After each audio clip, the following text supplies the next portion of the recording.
Okay, welcome. My name's Jason Snow. I'm the regional technology trainer.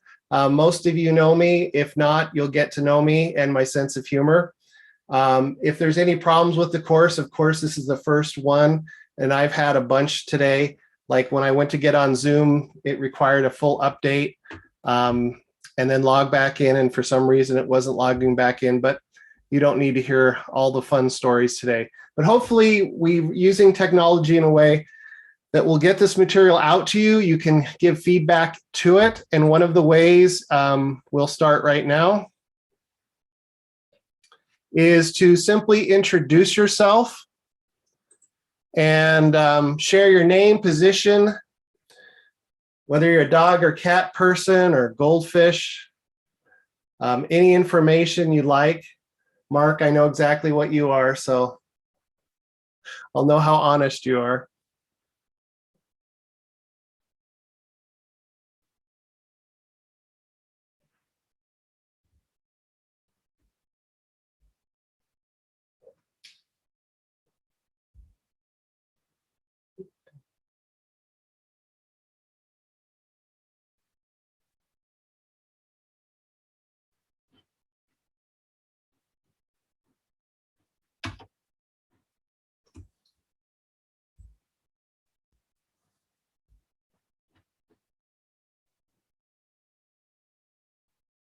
All right. So we got Cindy from South Summit. Good. Dogs, I like that. All right. Snakes. Nice.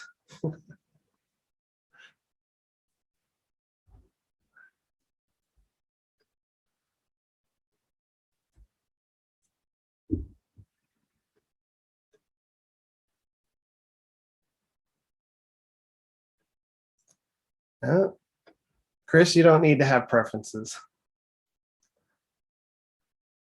You don't want to.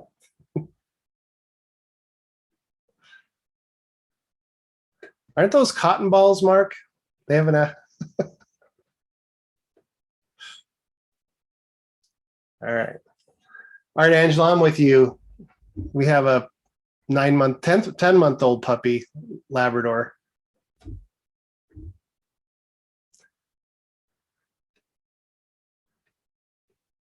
Nice. All right, and so we're going to be using these collaboration boards throughout this course for you to share information with each other. You can add links, as Brittany did. She added a picture. You can kind of get to see where we're at. Again, this first hour is going to be a lot of information coming at you. You will get to respond and do that kind of thing, but that second hour is really kind of like a PLC where you guys get to speak, explain what you're doing, what you want to do, and so we can kind of focus this. As I said, I've already changed this course to try to fit what speaking to you, some of your needs. I will continue to change it if it's not meeting your needs. So just let me know. Again, for some reason, the chat keeps going off, but I'll try to monitor that when I get back to it. All right, so now that we kind of have gone through and looked at each other,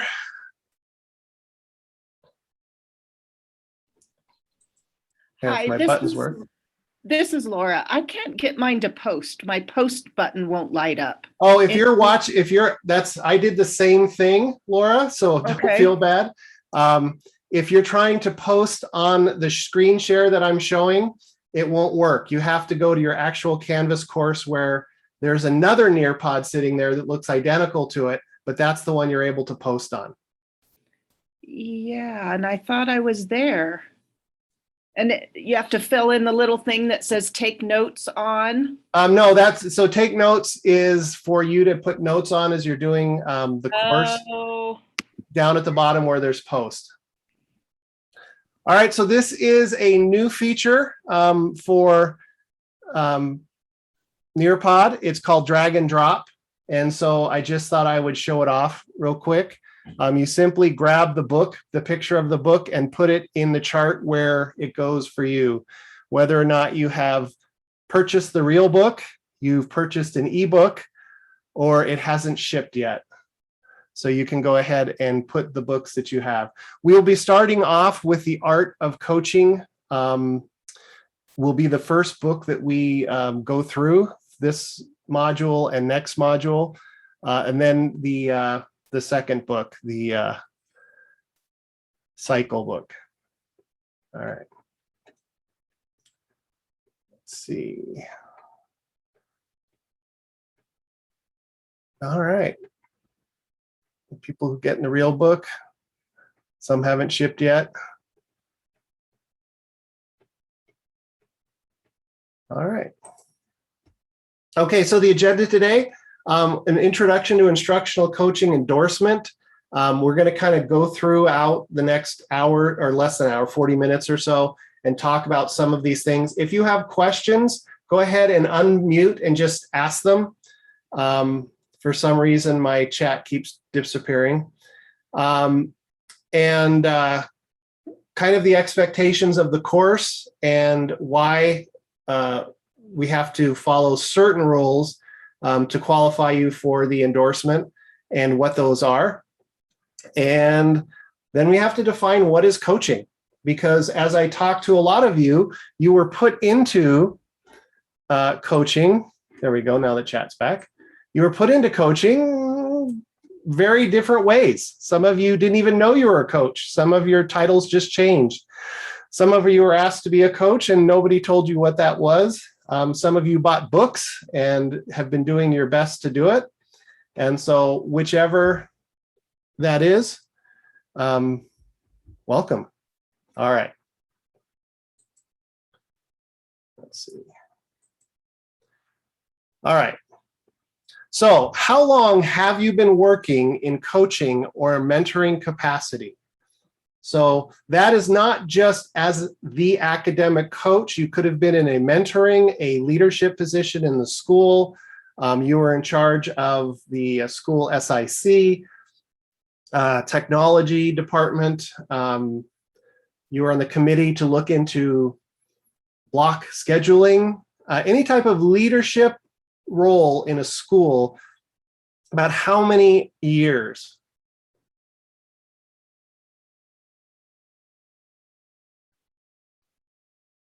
All right, looks like, oh, over half of you, 5 years or more. And let's see, less than a year.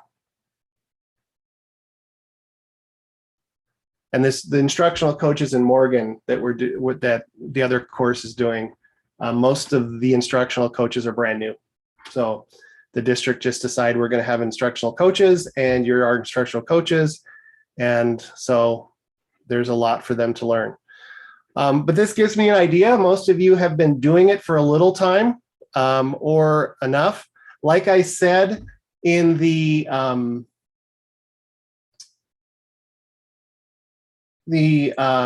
sorry, train of thought here. If you have been an instructional coach over 5 years, you don't need this. And I've talked to some of you in that position and you said, no, I want training. I think this will help. I agree.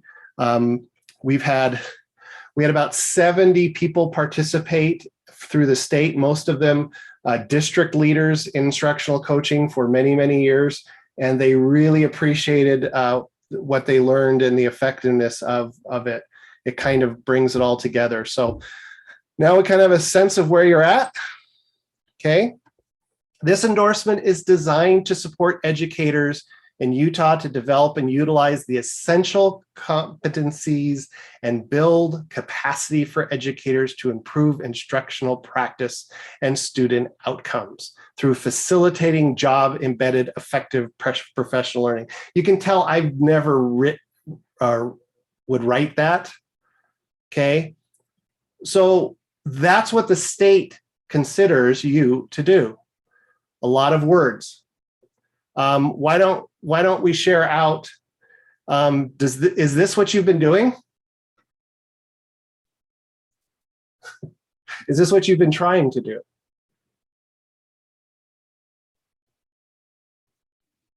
Develop, utilize essential competencies. Well, yeah, trying to make hit the standards, improve instructional practice, right? We always want to improve it. Make teachers better teachers. I like that.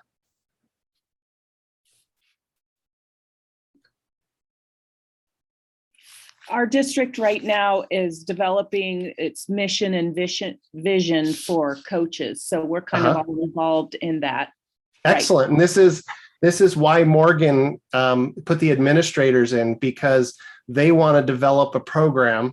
And I will get them kind of involved in our network, so you can ask those questions as your district's trying to, solve the problem or mold it exactly what works the best for your district. It's always good to have, outside people who are going through the same thing. So hopefully we can do that. This cohort will support learning communities. Now, this is big. This is where you guys are going to rely on each other, and you're going to have friendships and professional relationships long after this year is over. You're going to have people who you can throw things by, ask them. They're not going to think it's a silly question, because they're going to be going through the same things. For most of the region, coaching has been decided that this is kind of where the districts want to go. Some of them are much further ahead than others. And so wherever your district's at, don't feel like you're behind, or reach out and see what other people are doing. So especially in that PLC time, this is where you really guys need to talk to each other, get to know each other, help each other, and build a community.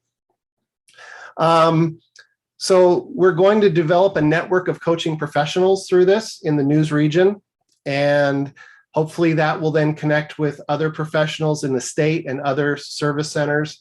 The other service centers are doing, at least one of them is doing this endorsement course. They are charging for it, but I didn't know I could charge for it, but I didn't. So my boss didn't tell me I had to, so it's free. Okay. All right, so there are 5 requirement areas for the endorsement. The first 3 are covered in these courses. The first, the Foundations of Instructional Coaching. The second is Adult Learning Theory. It's really how we teach adults differently than students. For most of us, we come from the teacher background, and so we are used to teaching students, and we just continue on with adults, and that's probably not going to work too well because adults are very different. And then the third one is Instructional Design and Assessment, and that is a completely online course. We'll meet the first time. We'll have a kind of an hour meeting, and we'll give you the course, and it's self-paced. It's meant to do over the summer, so when you have time or don't have time. I'm very flexible on the dates. Just so you know, they gave us the end of August, the end of August, beginning of September to finish this course. Can anyone tell me what goes on in August? What happened this August? I've been in your school, so you can't lie.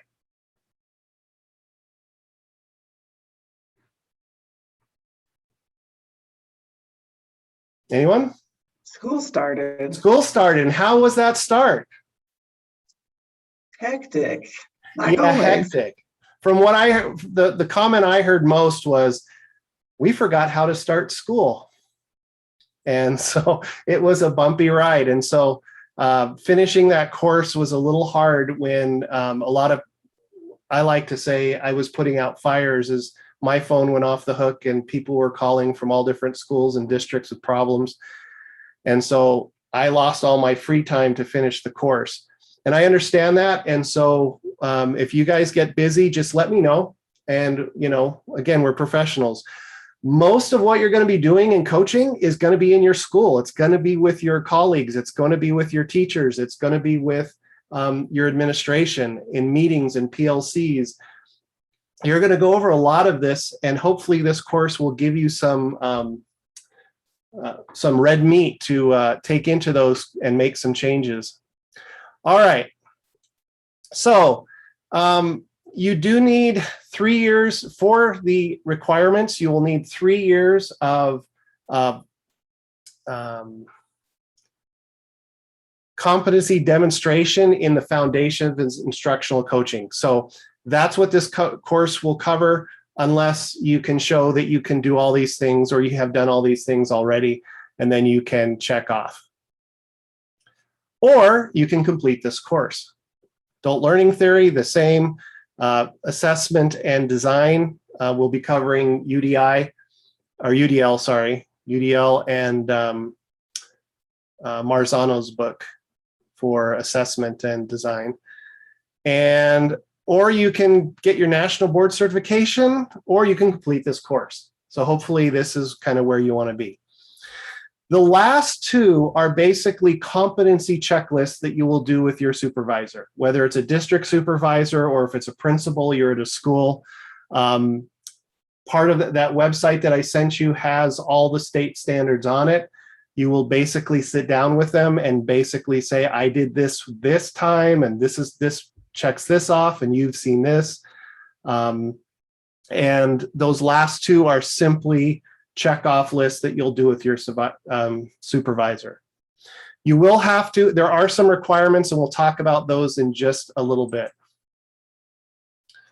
So why is instructional coaching so important? Go ahead, let me know. Why is it important? Why are all your districts moving to it or have moved to it?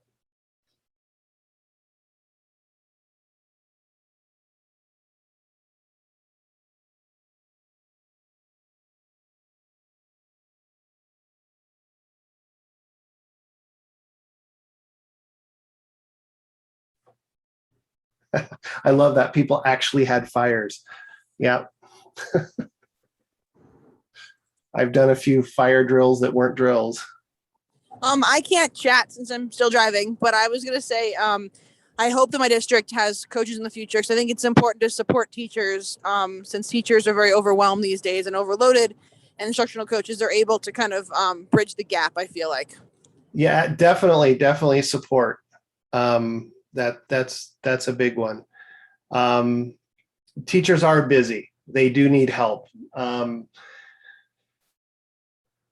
They share a problem with you, and you have time to go sit back at your office and do research and look up best practices, and then talk back with the teacher and give them options, and let the teacher decide how to help. Yeah. Yes, Jackie, it builds teacher efficacy. Everybody can be on the same page.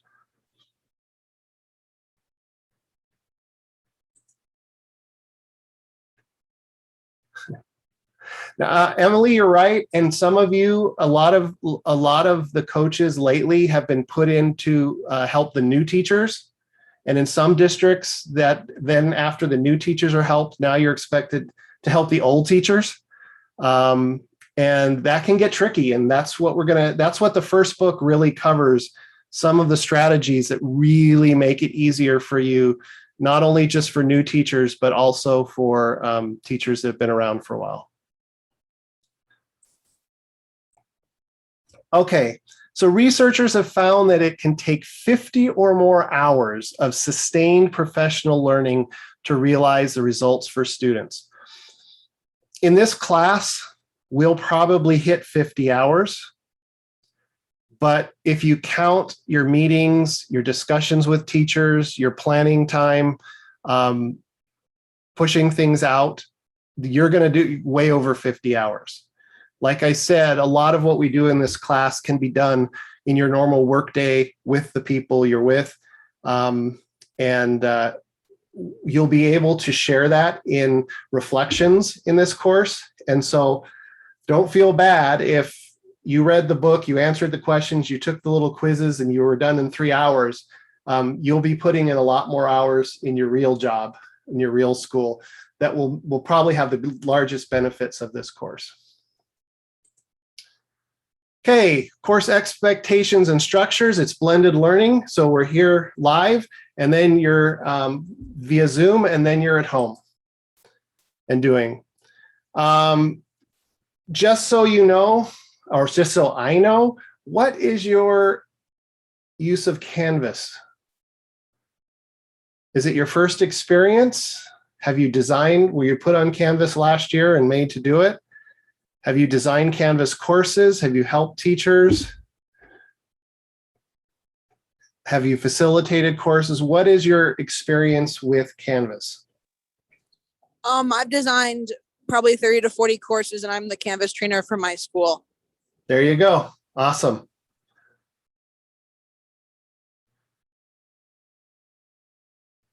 And please drive safely. All right.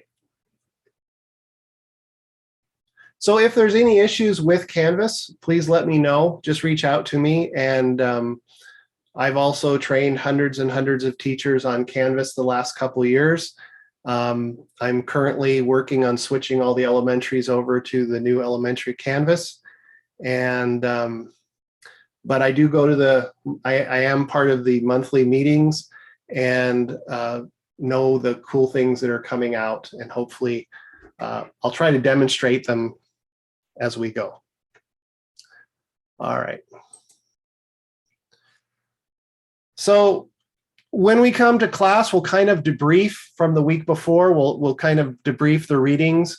I will have read your reflections, and so hopefully I will not put you on the spot, but we'll talk about some of the insights that you came up with or found as you were doing your assignments, the reading, and any sort of assessment or self-evaluations and those type of things.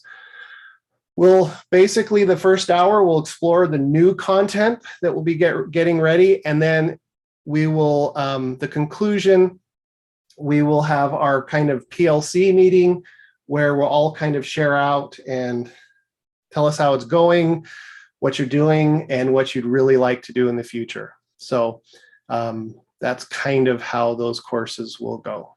Any questions? All right. For the asynchronous parts of the course, there's reading assignments, and the modules will be opened. Usually, I think I said it at 1 o'clock the day of these, where it'll open up and you can see what chapters will come through. If you need it earlier, please tell me why and give me a real good excuse. And I do accept bribes. I can set that time, anything, but just 1 o'clock the day before or the day of is what I have it set right now. And then Canvas discussions, where you will answer some questions about reading and you will share it with the other people in the cohort, and you will then respond to some of the people of the cohort. This goes on for the month, and it's due the day before the next class, so the Monday before we meet. Modules will be open the day of synchronous Zoom meeting. Again, I just chose 1 o'clock. This module opened today at 1 for you, so hopefully that worked. Okay. Questions, thoughts? We need a peek at your brain right now. Share a thought so far.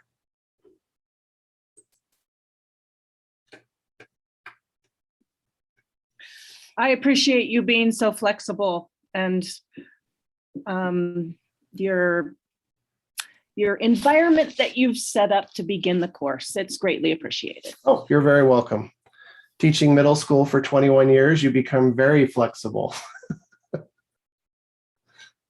and patient and immune to most bacteria and viruses.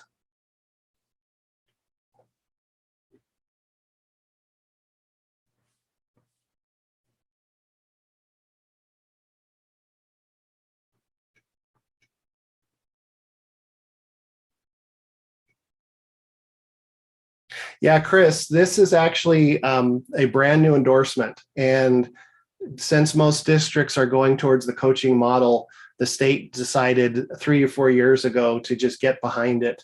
And so it really is kind of, you guys are the first out there. This will be an endorsement that's on your state license. And so if you move throughout the state or even into another state, it probably helped to put on your resume. and depends the reciprocity. Never mind. Can you, I might have missed this again, still driving. Finishing the 3 courses is a requirement for the endorsement. What else is a requirement for the endorsement past the 3 courses? And on that website that I first sent you, when you look at the state resources, the 4 and 5 are basically competency-based checklists that you'll go over with your supervisor. And so you'll have to show that you've done this in the last 3 years. And that's it. Oh, and you have to have 3 positive assessments or evaluations. So do you have to have been titled instructional coach the last 3 years? No, any type of school leader, mentor, that type of thing also counts. And that's written in the state endorsement. They actually say it's not just instructional coaching for the last 3 years, but if you've been a school leader, I said before, like SIC chair or technology coach for the school or department head, that also counts. So. Okay, thank you. Appreciate it. All right. Okay, so now we come to the fun part. Defining and implementing instructional coaching in Utah. I know you all have stories of how coaching has come into your school or not, or wants to come into the school, or someone's idea was, well, she's a really good teacher, we'll make her the instructional coach and then everybody will be good teachers. There's lots of different stories of how that's come about. So how do you define instructional coaching? So I'm going to show you a really long list of duties, and go ahead and choose the roles and duties that instructional coaches should probably do at your school on what you think is a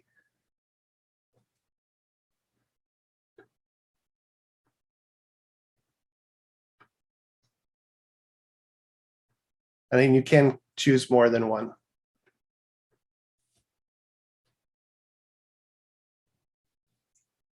Any of you had to make copies? Be honest. And since we are from smaller schools, just so you know, everybody's aware that a lot of you wear multiple hats, especially I am. So you might be instructional coach, like Julie is also the assessment director and training. What are your other titles, Julie? Your other hats? Well, so I also run the literacy and the math programs in the elementary and the math school. I provide all the I set up all the professional development for the technology training of every month for our middle school and high school, and then the technology training for our elementary. And I'm the wellness coordinator. There you go. And probably anything else that comes up in the district meetings that they think, oh, you can do that. Yeah, that's pretty much the way it is. Yeah.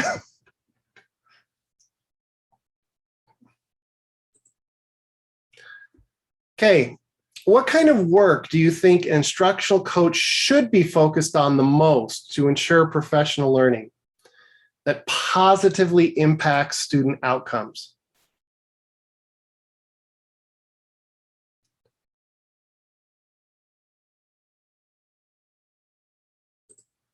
Okay. So just thinking off the top of your head, and there's no wrong answers, what are 1 to 3 important duties of an instructional coach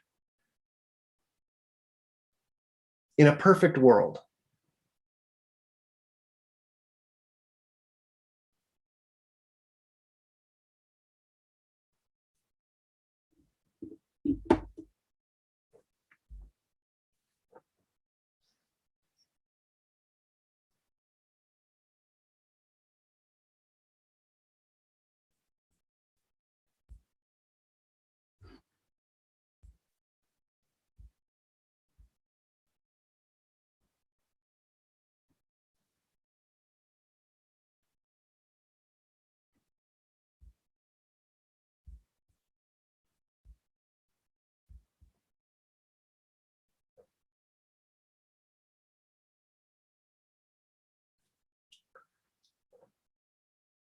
Okay, co-teach, listen to teacher concerns, problem solver, support teachers with their goals, collaboration with teachers, working with grade level teams, planning with teachers, share data, lead by example, support. Wow, this sounds really cool.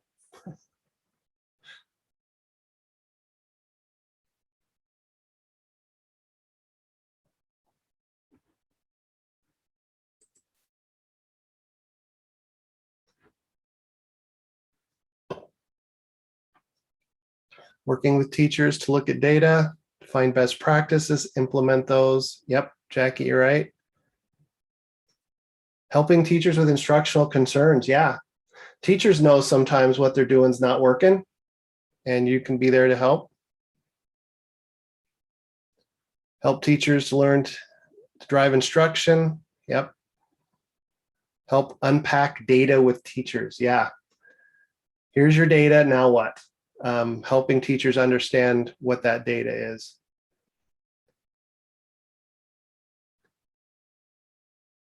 Observe instruction, create instructional goals, collect instructional data, plan ahead and implement best practices. Yes. And yes, Lori, behavior help, classroom management help. Sometimes the teacher's behavior, sometimes the students, sometimes administrations, you never know. So when looking at your answers, basically helping the school become a better school, better place for the teachers to be successful in student learning. And that's really the coach's goal. And that's kind of what you came up with. So we want to create that in your schools. We want to make systems in your schools to make that possible. Now that might be there right now. It might not be there. People might be interested in learning how to do that. And you might be the person standing in front of your district meeting or your classroom meeting explaining exactly what it should look like. And since you've had this training, hopefully they'll listen to you, because most of them haven't had this training. They don't know. So, okay, so let's now explore ways to consider how to support an environment that is conducive to effective instructional coaching.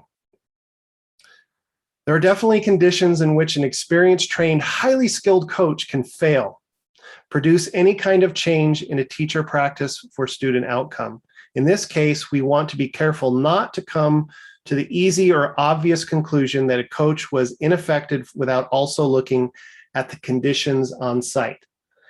Coaching is tricky.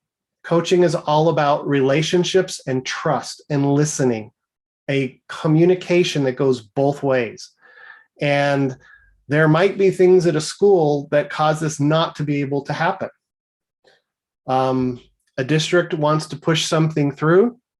They look at the coach and say, here you go, make the teachers do this. That could harm coaching, and it's not your fault. You're just doing your job. And so we're going to really kind of define coaching in a way so when that happens, you can have those conversations where you could basically say, this would have to be put out a different way, because you can't lose that trust that teachers that you take years to build. All right. What things need to be in place at a school for a coach to successfully do the kind of work?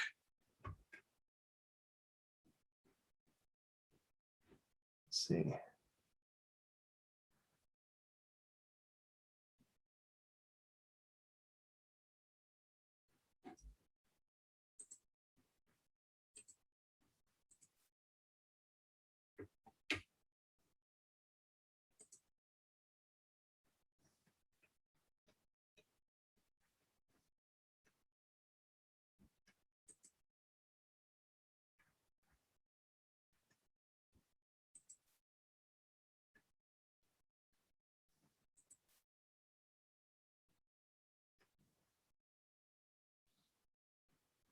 Having open communication, administration support. What we're finding out, and one of the main reasons what we did in Morgan was so administration know where evaluation and coaching separate. So the coaches aren't evaluators and the administrators don't have to be a coach because they're also evaluators. Stakeholder support, positive culture, know what ideas to put on the table, enough to teach help.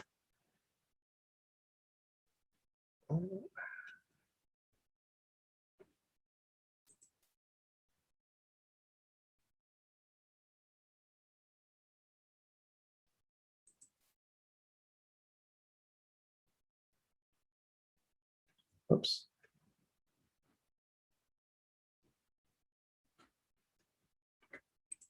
Did I do that? I did.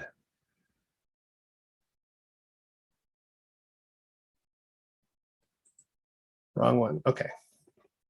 Okay, so you asked me earlier, what are the competencies and skills, dispositions, and experience does a qualified instructional coach need to have? So what we have here is a list of knowledge, skills, and dispositions. What I'd like you to do is simply read through this list and decide which ones do you think are the most important.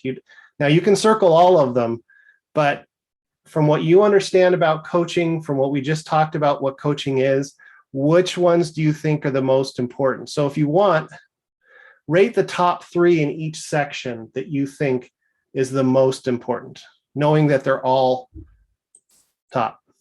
So go ahead. And you can write right on your screen there. And are you still on the road? No, I'm home. I'm just getting on the Nearpod. Okay. So under knowledge, we have understanding of content standards, understanding of educator effectiveness standards, principle of effective adult learning, and instructional design and principles. On skills, we have organization, effective prioritizing work and leadership, making connections, the knowledge to the systematic expectations, ability to leverage existing resources to accomplish goals. Under dispositions, effective communication, empathy, resiliency, optimism for high expectations, self-awareness, thought partner, trustworthy to engage in critical conversations. Again, the idea is just to which ones you think are the most important to you right now at this time.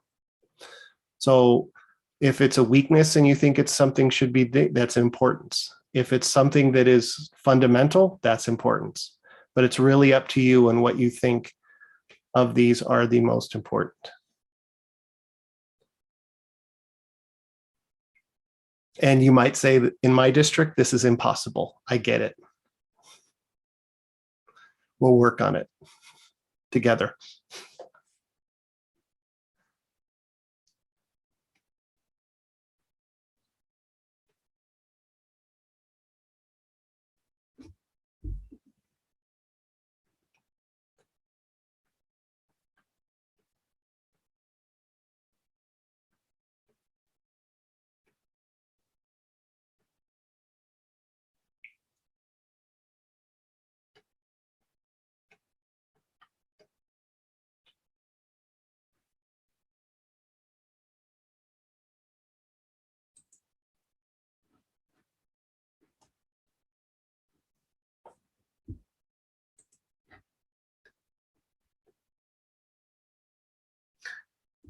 So your question, can you finish the Nearpod later? Why, yes, of course. And this is the great thing. This is a new feature that Nearpod has.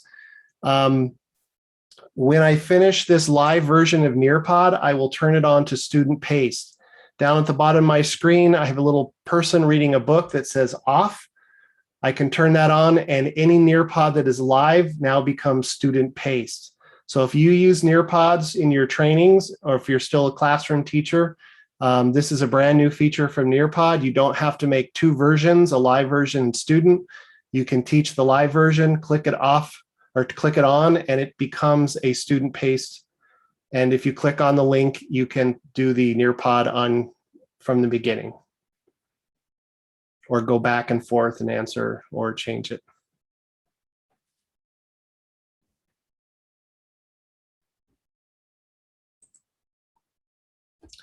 Okay, so here are the prerequisites for obtaining the instructional coaching endorsement. You have to have at least 5 years of total classroom teaching experience or equivalent. Instructional coaching experience is school level leadership experience. So again, it's not just you've been an instructional coach. If you've been at the school level in some teacher leadership experience, those count for your 3 years. You must have 3 consecutive years of effective or higher ratings at UETS according to the LEA rating system or equivalent, and that's basically your evaluations. And then you must be a 1-year full-time employment in Utah. So yes, if you've done this outside of Utah, if you've come in your time outside of Utah also counts. UETS is basically the evaluation system that they use for your LEA evaluates their employees.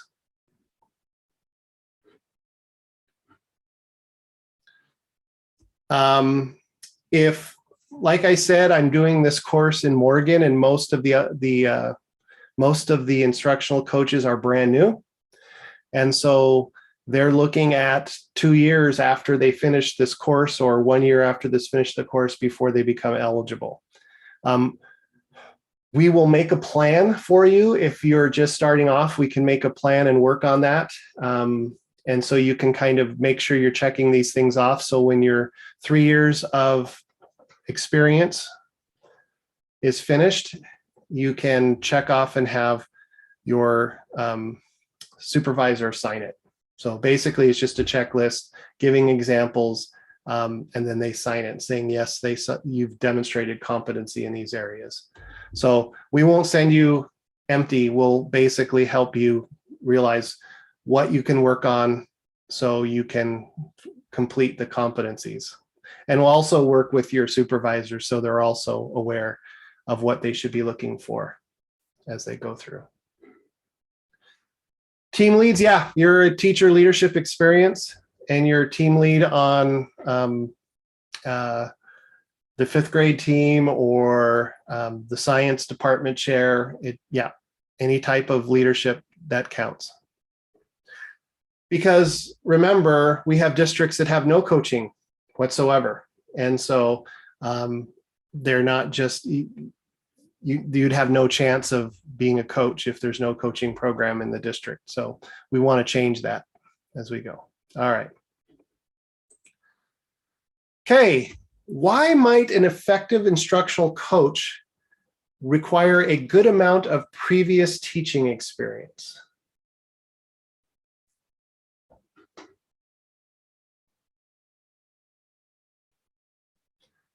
Yes, Uinta River. You can watch the video that we finish up, and then anything on the Nearpod you can finish up when you get back from your volleyball game. Good luck.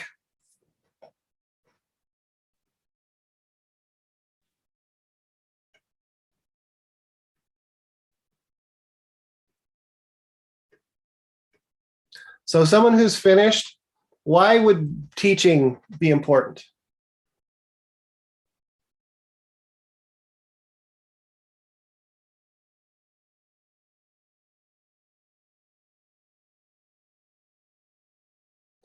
Just hit the little unmute button and share with us. Why might teaching be important? That experience, being in the classroom.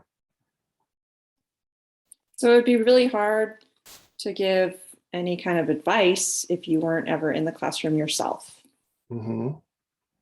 I think it's really important also to know what resources are available, or for me, it's been really important for me to know certain people in different positions to be able to communicate with them on things that I don't know so that I can relay that back to teachers. So definitely the resources. Mm-hmm.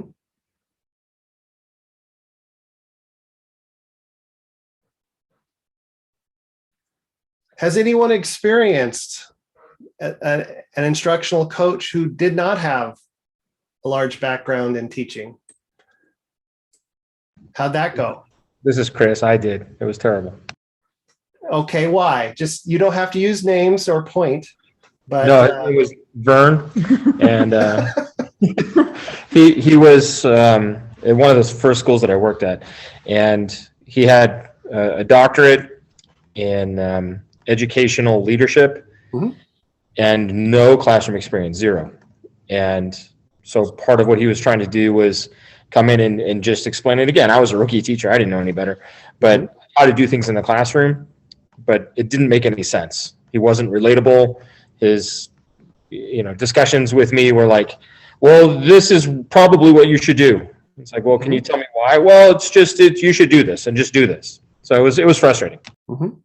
Well, he probably had the right theories and researched a bit, but can you control kids in a classroom is an art form. It's something that learns carefully. Mark, how about you? What's your experience? My experience is you can't really help others if you haven't done it yourself, and that goes with pretty much anything, whether it's coaching in a classroom or not. I've had coaches that kind of do whatever the admins say and don't really help teachers, and I've had coaches that have been highly effective at helping me. So okay, and we'll get back to that. So if you've identified what characteristics were highly effective, then you'll definitely share as we go throughout these modules in this first course, because I think that is key of seeing what really works. Thank you. All right.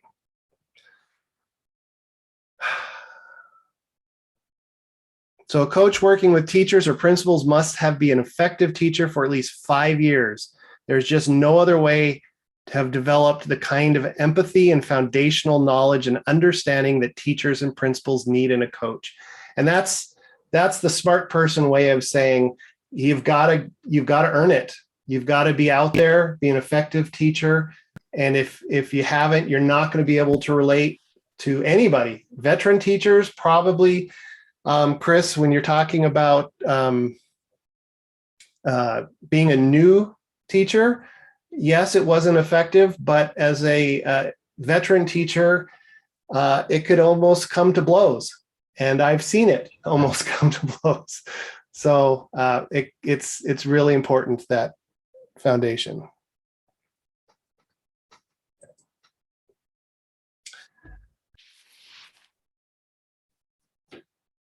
Okay, question, agree or disagree? I think I know the answer to this.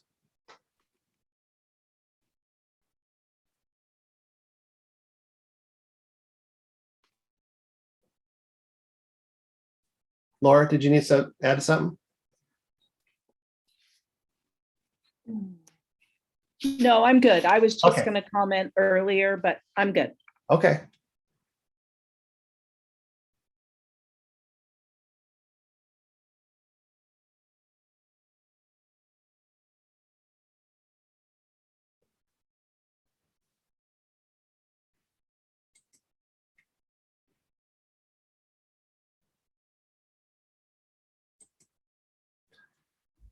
What are some ways that classroom teachers can effectively prepare for instructional coaching roles? So when you think of a teacher in the classroom, what types of skills and would help them in a coaching role?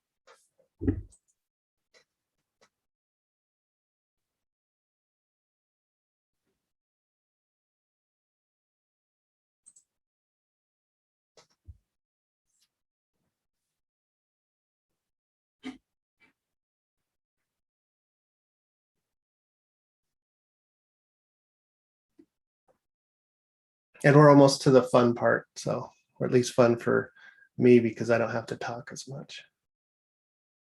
Yeah, observing other teachers. I can't tell you how many times as a teacher, when we got the ability to just go observe other teachers, how powerful that was. And how few times in my 21 years of classroom teaching did I actually get to observe teachers. Yeah, professional networking. I've created PLN networks for the teachers in my region to talk to each other, but just professional networking, You know, if you're an art teacher and talk to another art teacher, and all of a sudden you're collaborating, and that collaboration, I think, is very key.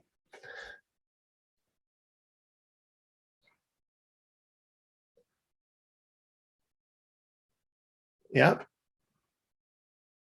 Monitoring new teachers, working with admin to free up teachers to work on leadership and training. Co-teaching. I got to co-teach most of the years of my teaching, and what a great benefit that was to have another teacher in the room. And boy, that had such impact on students. Study and apply teaching techniques. Yeah.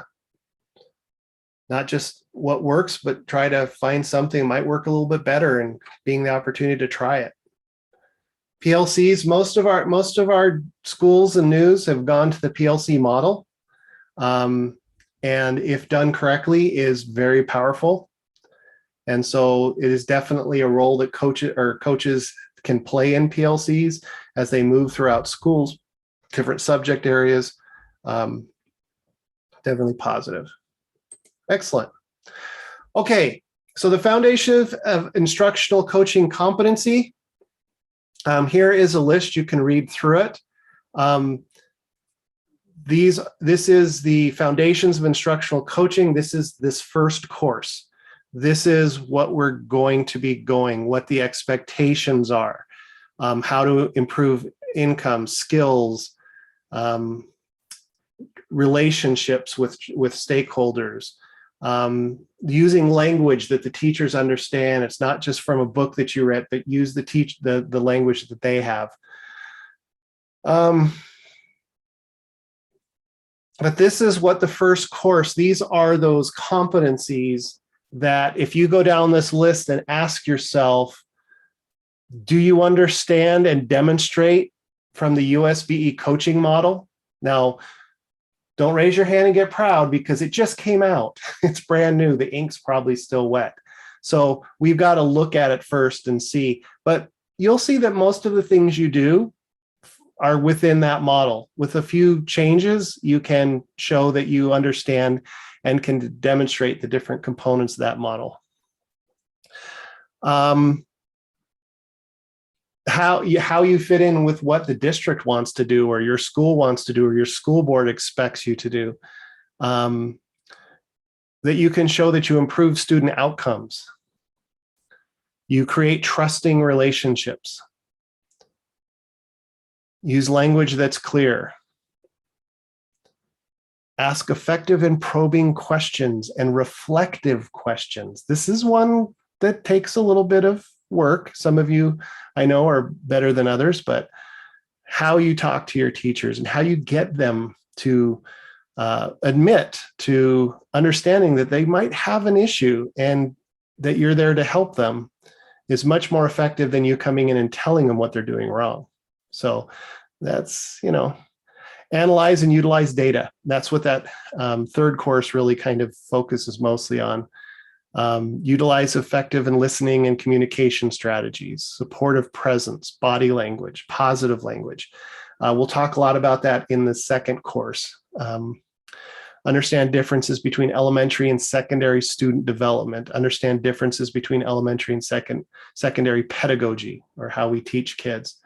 So these are the competencies that if you've been doing it for over 5 years and you feel comfortable in all of these, then you don't really need this course. But since you're here, we're going to make you feel confident when you leave here that you fulfill these competencies. That's what you'll demonstrate to your supervisor. And they simply go through, yes, I've seen this. Yes, I've seen this. Here are examples. Here's examples. And they sign a paper. And that's what that competency looks like. Okay, now we're getting into